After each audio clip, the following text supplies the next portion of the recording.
Essa semana a gente vai ver a segunda carta que Pedro escreveu, cujo tema é guardar-se dos falsos mestres. A primeira carta dele, que a gente viu na semana passada, tinha o propósito de consolar os cristãos em relação ao perigo fora da igreja, que eram as perseguições. E essa segunda carta de Pedro já foi escrita com o propósito de advertir os cristãos em relação ao perigo dentro da igreja, com os falsos mestres. O autor então foi o apóstolo Pedro, que escreveu entre 64 e 66 d.C.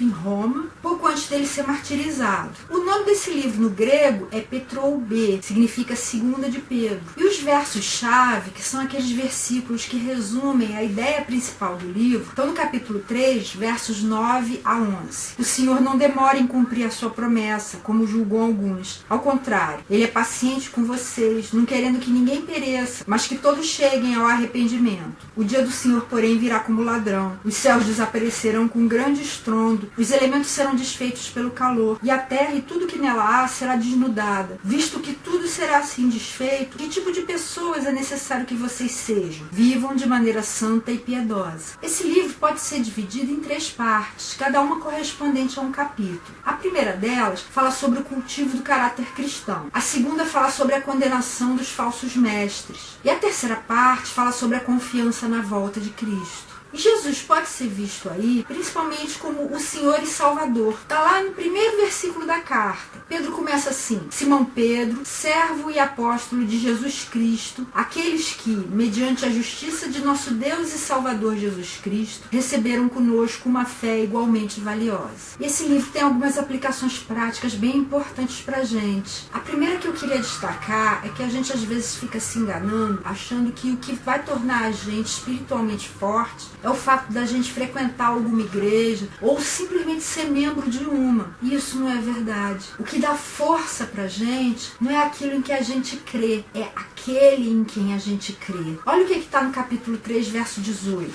Cresçam, porém, na graça e no conhecimento de nosso Senhor e Salvador Jesus Cristo. A gente deve crescer não é propriamente no conhecimento de doutrinas, não é propriamente no conhecimento da Bíblia. Pode até parecer uma incoerência eu estar falando isso aqui nesse meu canal, já que ele foi feito para querer despertar em você o desejo de você conhecer cada vez mais o conteúdo da Bíblia. Só que mais importante do que você conhecer a Bíblia é você conhecer o Deus que a inspirou, o Deus que a guardou tão carinhosamente, tão cuidadosamente para que ela chegasse nas suas mãos. O maior interesse de Deus não é que você conheça a Bíblia, é que você o conheça através da Bíblia, através dos outros irmãos, através de tudo que Ele colocar na sua vida. O conhecimento superficial produz crentes superficiais.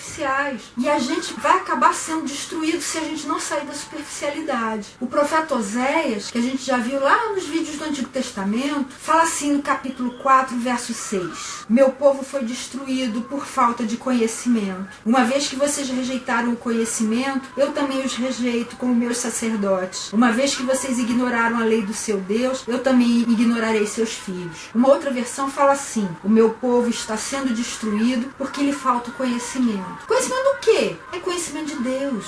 No capítulo 6, verso 3, ainda do livro de Oséias, o profeta fala assim: conheçamos o Senhor, esforcemo-nos por conhecê-lo. Tão certo como nasce o sol, ele aparecerá. Virá para nós como as nuvens de inverno, como as nuvens de primavera que regam a terra. E em outra versão fala: conheçamos e prossigamos em conhecer o Senhor. Se você se esforçar de fato em conhecer a Deus, se você pedir a Ele que Ele se revele, Ele vai se deixar achar por você. Ele vai se revelar. Ele quer ser seu amigo, quer que você seja amigo dele também. E com isso, você e ele vão compartilhar da mesma vida. E você vai ser um cristão verdadeiramente forte. Uma pessoa que vai ser coluna na sua geração. Uma pessoa que vai ser uma âncora para aqueles que cercam você. Uma bandeira, um estandarte que vai estar mostrando o caminho para muita gente. E o caminho é Jesus. Você sabe disso. Então conheça e prossiga em conhecer. E insista em conhecer o Senhor. Uma outra lição que a gente vê aqui é a respeito dos falsos mestres. Como é que a gente consegue saber se eles são falsos? Existem alguns testes que a gente pode fazer. Vamos dar uma olhadinha no que Pedro escreveu no capítulo capítulo 2, do verso 1 até o verso 3. No passado surgiram falsos profetas no meio do povo, como também surgirão entre vocês falsos mestres. Estes introduzirão secretamente heresias destruidoras, chegando a negar o soberano que os resgatou, trazendo sobre si mesmos repentina destruição. Muitos seguirão os caminhos vergonhosos desses homens, e por causa deles será difamado o caminho da verdade. Em sua cobiça, tais mestres os explorarão com histórias que inventaram. Há muito tempo a sua condenação paira sobre eles, e a sua destruição não tarda. Você reparou em que testes são esses que Pedro fala? Um deles é o teste da cruz, o teste do sangue. No verso 1 ele fala: chegarão a negar o soberano que os resgatou. Lá em 1 Coríntios capítulo 1, verso 23, Paulo falou uma coisa parecida. Nós, porém, pregamos a Cristo crucificado, o qual de fato é escândalo para os judeus e loucura para os gentios. Quem não crê de verdade em Jesus, quem não entende a obra que ele veio fazer, quem não percebe a grandeza, a profundidade, a eficácia, a eficiência do plano de Deus, acha que a cruz é um absurdo, que foi uma pena uma pessoa assim tão boa, um mestre tão luminoso e elevado como Jesus, e acabar numa cruz. Mas aqueles que entendem que era preciso que Jesus fosse nosso representante, morrendo por nós para que a gente pudesse ter vida, essas pessoas que entendem isso sabem o valor da cruz, o valor preciosíssimo do sangue de Jesus que nos resgatou e que faz com que a gente tenha livre acesso a Deus. Os falsos mestres negam isso, minimizam isso. Então, se você está seguindo alguém que não tem a cruz de Cristo, a morte dele, o derramamento do sangue dele em nosso lugar como tema central, você está seguindo um falso mestre. O outro teste é o da popularidade. Olha o que está nesse verso 2 que a gente acabou de ler. Muitos seguirão os caminhos vergonhosos desses homens. Muita gente vai atrás deles. Então, às vezes a gente acha que um lugar é bom ou ruim para a gente frequentar, porque tem muita ou pouca gente frequentando também. Cuidado. Se você for atrás de um monte de gente, pode ser que você esteja indo atrás de um falso mestre. Jesus já advertiu isso em Mateus 24, verso 11. Olha lá. Numerosos falsos profetas surgirão e enganarão a muitos. Vai ser muita gente que vai ser enganada. Então não é parâmetro para você achar que alguém é um bom mestre o simples fato de ter um monte de gente seguindo essa pessoa. Tome muito cuidado, presta atenção. Outro teste é o teste do preço. Olha o verso 3. Em sua cobiça, tais mestres os explorarão com histórias que inventaram. Vão ser pessoas que vão explorar os outros, vão fazer tudo por dinheiro, vão fazer o que tiver ao alcance delas para arrancar o dinheiro que Deus coloca na sua mão. Olha como isso é o contrário do que Jesus ensinou em Mateus 10:8. Quando ele mandou 70 dos seus discípulos pelas cidades de Israel para pregarem a salvação, mostrarem o caminho, ele deu essas instruções: curem os enfermos, ressuscitem os mortos, purifiquem os leprosos, expulsem os demônios. Vocês receberam de graça, deem também de graça. O que você recebe de graça de Deus, dê de graça também. E espere que seu mestre lhe dê de graça também sem cobrar nada. Se seu mestre tem interesse em vender livros para você, tem muito interesse em que você dê dízimos e ofertas, presta atenção